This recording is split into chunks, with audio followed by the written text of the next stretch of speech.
পৌষ সংক্রান্তিতে একটু পিঠে বানিয়েছিলাম। এটা হচ্ছে চিতই পিঠা আর হচ্ছে পাটিসাপটা।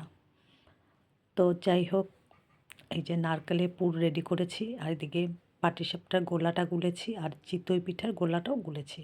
এই যে একে একে করে পাটিসাপটাগুলো ভেজে নিচ্ছি। দেখো অনেক কটাই হয়ে গেছে আর এই যে চিতই পিঠা হয়ে গেছে।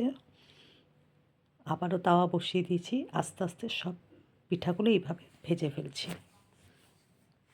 দেখো পিঠে করা কিন্তু কোনো ব্যাপার না, একটু চেষ্টা করলেই তোমরাও পারবে। এই যে প্রত্যেকেই এটা কম বেশি সবাই পারে। এই যে পাটিসাপটা ভেজে নিচ্ছি, দেখো